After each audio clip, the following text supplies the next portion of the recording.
24. Life was pretty monotonous. Work, gym, go home, play some games. Been single for almost 2 years. Not by choice, just bad luck and being kinda shy. My confidence was at an all-time low. Felt like I was just watching life pass me by. Friends kept telling me to get on dating apps. Hated the idea. Felt so artificial. Finally caved one lonely Tuesday night. Made a profile, swiped for a bit. Felt like a total loser. Got a match a few days later. Her name was Maya. Photos looked amazing, of course. Great smile, looked adventurous and fun. Way out of my league, probably a bot. Whatever. Sent a message, not expecting a reply. She replied within an hour.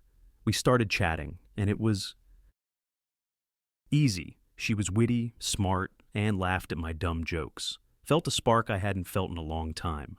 After a week of nonstop texting, we decided to meet for drinks, picked a quiet little cocktail bar downtown, showed up early, heart pounding out of my chest, saw her walk in, and she was even more beautiful in person.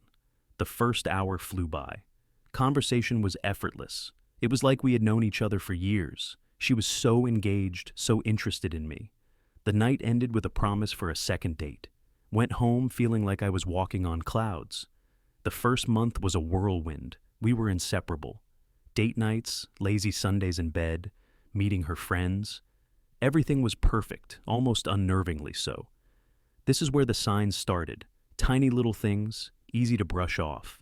The first red flag I chose to ignore. We were at a diner, having lunch. The waitress was this bubbly college-age girl, just being friendly, making small talk. Maya's entire demeanor shifted. Her smile vanished, replaced by a cold stare. Gave the waitress a look that could curdle milk. On the drive home, total silence. I finally asked what was wrong. You were totally flirting with her. I was completely stunned. Tried to laugh it off, explain it was nothing. This led to a huge argument. Accused me of disrespecting her, of embarrassing her. I ended up apologizing just to make it stop. A part of my brain knew this was insane, but another louder part said, wow, she's just really passionate. She must really care about me to get this jealous. Flag, ignored. The next flag popped up with my friends. I have a small group of buddies from high school. We've been through everything together. We had a weekly online gaming session, a sacred ritual for years. Maya started complaining about it. You'd rather stare at a screen than spend time with me? Tried to explain it was important to me. Suggested she could join or watch. That just made it worse.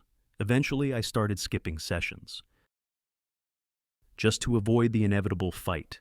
Then came the comments about the guys themselves. Mark is so immature, don't you think? Does Dave ever talk about anything besides cars?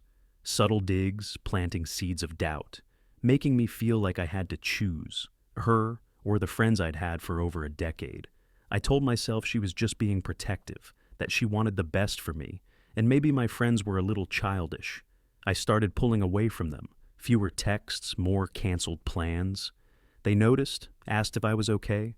I just lied and said work was busy, felt like garbage, but the peace at home seemed worth it. Life became a cycle of walking on eggshells. Her moods were a roller coaster. 1 minute, she'd be the sweetest, most loving person. The next, she'd be cold and distant for no reason. I would spend hours replaying conversations in my head, trying to figure out what I did wrong. Arguments would start over nothing. Me using the wrong tone of voice. Me forgetting to buy the specific brand of coffee she liked. Her twisting my words until I felt crazy. So, you're saying my feelings don't matter? I can't believe you'd think that about me. Gaslighting. Every argument ended with me apologizing. Even when I knew I had done nothing wrong. It was just easier than dealing with the silent treatment, or the crying, which was her ultimate weapon. The second tears started, my brain would shut down. All I wanted was to make her feel better, even if it meant taking the blame for things I didn't do. The lies were the next level, small, pointless lies at first. She'd tell me she spent the day reading at home. Then I'd see a shopping bag from a store across town. When I'd ask, she'd have a frantic, elaborate story. A friend had a crisis and needed her. The bag was from last week. I was just misremembering. The stories were always so detailed, so full of emotion that I felt like a monster for doubting her. The biggest lie was about her job. She claimed to be a freelance marketing consultant, talked about big clients and important projects, but she was always broke, always forgetting her wallet when we went out, always had an excuse for why a client hadn't paid yet. I was paying for everything, rent, groceries, all our dates. I was happy to do it, I was in love, told myself I was supporting her through a rough patch, that her big break was just around the corner. The final, undeniable flag couldn't be ignored. It involved my dog Jasper, a goofy, loving golden retriever I've had since he was a pup. He was my best friend, my shadow. Maya was never a huge fan of his, complained about the hair, the smell. I just figured she wasn't a dog person. One afternoon, I came home from the gym early. Our apartment door was ajar. Heard Maya inside, screaming. My heart dropped. Thought we were being robbed. I burst inside. She was standing over Jasper's crate, yelling at him. He was cowering in the back, whimpering. She had a rolled-up magazine in her hand. I just saw red. "What the hell are you doing?" She jumped, her face a mix of shock and anger. "He chewed my new shoes. This stupid dog." She pointed to a pair of expensive heels on the floor. They had a few teeth marks on the strap. I rushed over to Jasper, let him out. He was shaking, terrified. I looked from my terrified dog to her furious face. And in that instant, everything became clear. It wasn't about the shoes, it was about control. All the jealousy, the isolation, the gaslighting, the lies. It all clicked into one horrifying picture. This wasn't passion. This wasn't love. This was a deeply manipulative person. And I had been her willing victim. I told her to pack a bag, told her to get out. The transformation was terrifying. The tears came first. The classic, "I'm so sorry, I don't know what came over me." When that didn't work, the anger started. She screamed at me, called me pathetic. "You'd choose a stupid dog over me? After everything I've done for you?" It was like watching a monster reveal its true face. I didn't yell back. I just stood there, cold and empty, until she left. The silence in the apartment afterwards was deafening.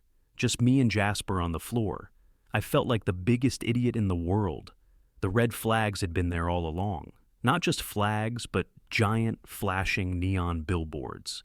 And I had driven past every single one, because I wanted the fantasy to be real. It took me a long time to recover, had to rebuild my friendships, my confidence, my bank account. But I learned the hardest lesson of my life. If something seems too good to be true, it probably is. And you should never, ever ignore your gut.